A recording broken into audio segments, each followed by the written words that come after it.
Greetings, survivors and friends, SHADOWFRAX here with your roundup from the ground up of everything new in Rust development, where first of all, in the last 24 hours, if you're seeing this on Friday, the HDRP backport can now be experienced on the main staging branch. That means no more fiddling about with betas, which is of course in preparation for merging it into the release branch along with all the other changes in the next monthly patch on May the 6th. Apparently, internal testing's shown frame rates are roughly on par with the release version, and there will be a system memory saving of around 1 GB, but likely more compared to release. So what's new on the backport branch this week, as it is all subject to change? Well, first of all, the junkyard is moving along with the magnet crane and shredder functionality drawing ever closer, and as of speaking these words, you can now hop into the crane and move the arm around with W, S, and the left and right mouse buttons. You can also switch the magnet on and off with R, and this allows you to pick up both modular cars and some of these wrecks which seem to be spawning around.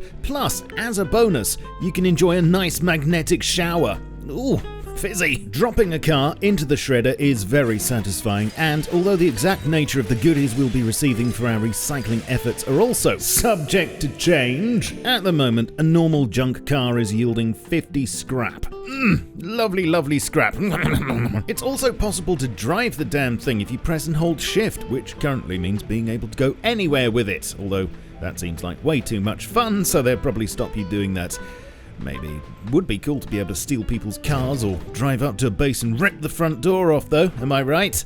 My feet are getting a bit cold like this though. Meanwhile, over at the Bandit camp on staging, you might notice a few changes too, as an optimization and quality of life pass has been taking place. First up, the huts have had a makeover to conform visually to the new fishing village buildings, and there are a few little layout changes around that you'll see, including that the wind turbine vanes no longer clip unnaturally into the nearby roof, thank goodness. Some of the bandits have had their jobs stolen by machines, with auto turrets taking their places, which should lead to better performance here, and there's been a clean-up operation to remove quite a lot of clutter and junk from the swamp, which again will mean less work for your potato. Oh, and due to the increased popularity of the dredge, another recycler's been inserted here.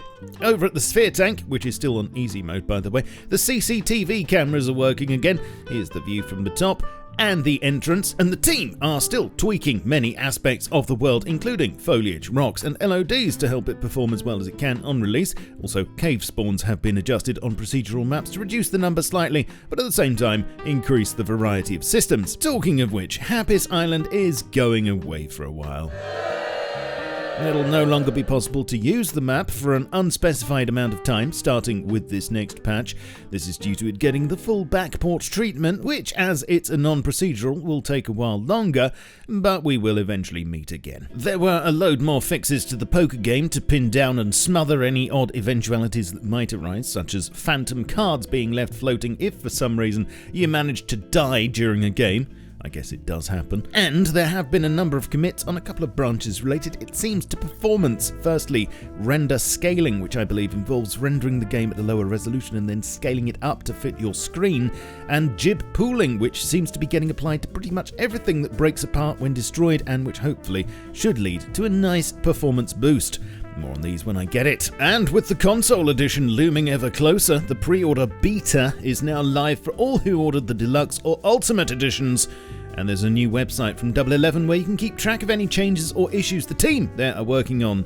Link in the description. Meanwhile, back on the actual game, in works in progress, the new AI behavior and animals are nearing completion, and this should bring both more sensible actions from NPCs and hopefully better server-side performance. I know a lot of you are really looking forward to new, fluffier and more realistic beanbags of death, or bears as we call them, but there's more work here than just a reskin. The updated models also require new rigging and animations, some of which you can see a before and after comparison of here. And lastly, for cinematic creators, I can show you a sneak peek of what's been taking place on the Demoshot branch. Jared at Facepunch has been hard at work on this for a long time, but it's still all very much subject to change, so please don't take anything here as final, including the UI.